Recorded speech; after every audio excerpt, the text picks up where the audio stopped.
ಅದ್ಕೆ ಏನಾಗಲ್ಲ ಇರಿ, ಎದ್ದೇಳಿ ಅದ್ಕೆ,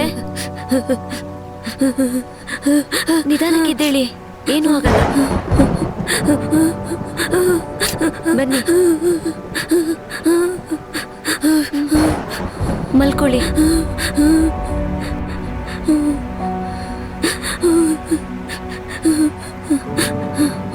ತಲೆ ಎತ್ತಿ.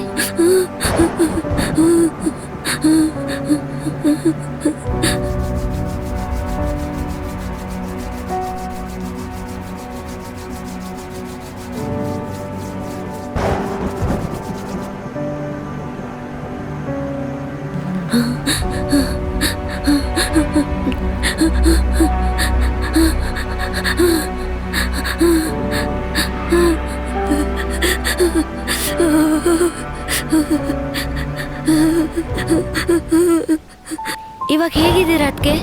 ಇವಾಗ ಓಕೆ ರೇಖಾ, ಎಲ್ಲ ನಾರ್ಮಲ್ ಆಗಿದೆ. ಇದನ್ ಕುಡೀರಿ ಅದ್ಕೆ. ಅಷ್ಟಕ್ಕೂ ಏನಾಗಿತ್ತು ನಿಮ್ಗೆ? ತುಂಬಾ ಮಳೆ ಬರ್ತಿತ್ತಲ್ವಾ, ಅದಕ್ಕೆ ಶಿವರಿಂಗ್ ಆಗಿ ಬಿದ್ಬಿಟ್ಟೆ. ನಿಮಗೇನ್ ಬೇಕು ಹೇಳಿ ಅದ್ಕೆ, ನಿಮಗ್ ಬಿಸಿ ಬಿಸಿಯಾಗಿ ಮಾಡ್ಕೊಡ್ತೀನಿ. ತಿನ್ಬಿಟ್ ಮಲಗಿದ್ರೆ ಎಲ್ಲ ಸರಿ ಹೋಗುತ್ತೆ. ಏನೂ ಬೇಡ ರೇಖಾ, ಇಲ್ಲಿ ಕೂತ್ಕೋ.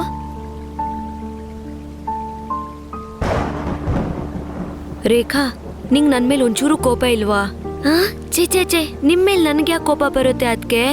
ಎಷ್ಟೊಂದು ಟಾರ್ಚರ್ ಕೊಟ್ಟೆ ಅಲ್ವಾ, ನನ್ ಮೇಲೆ ಸ್ವಲ್ಪನೂ ಕೋಪ ಇಲ್ವಾ? ಈಗ ಒಬ್ಬ ವ್ಯಕ್ತಿ ಬಗ್ಗೆ ತಿಳ್ಕೊಂಡ್ ಟಾರ್ಚರ್ ಕೊಟ್ರೆ ಅವಾಗ ಕೋಪ ಬರುತ್ತೆ. ನಿಮಗ್ ನನ್ ಬಗ್ಗೆ ಏನ್ ಗೊತ್ತಿದೆ ಅದ್ಕೆ? ಒಂದ್ ವೇಳೆ ನಿಮಗ್ ನನ್ ಬಗ್ಗೆ ಗೊತ್ತಿದ್ದು ಟಾರ್ಚರ್ ಕೊಟ್ಟಿದ್ರೆ ನನ್ನಷ್ಟಕ್ ನಾನೇ ಹೋಗ್ತಿದ್ದೆ. ಸಾರಿ ರೇಖಾ, ನಿಂಗ್ ತುಂಬಾ ಟಾರ್ಚರ್ ಕೊಟ್ಟೆ. ಅಯ್ಯೋ ಸಾರಿ ಎಲ್ಲ ಯಾಕದ್ಕೆ? ನೀವ್ ನನ್ಕಿಂತ ದೊಡ್ಡೋರು, ಅದೆಲ್ಲ ಯಾಕೆ? ಅದ್ ಸರಿ, ನಿಮ್ಮ ಅಪ್ಪ ಅಮ್ಮನ ಬಗ್ಗೆ ನಿನ್ ಲವ್ ಸ್ಟೋರಿ ಎಲ್ಲ ಹೇಳ್ತ್ಯಾ? ನಮ್ಮಮ್ಮ ನಾ ಚಿಕ್ಕವಳಿದ್ದಾಗ್ಲೇ ತೀರೋದ್ರು. ಅಯ್ಯೋ, ಇವಳಿಗೆ ನಾನು ಎಷ್ಟೊಂದೆಲ್ಲ ತೊಂದರೆ ಕೊಟ್ಬಿಟ್ಟೆ, ಎಷ್ಟು ಕೆಲಸ ಮಾಡಿಸಿ ತುಂಬಾ ಅವಮಾನ ಮಾಡ್ಬಿಟ್ಟೆ.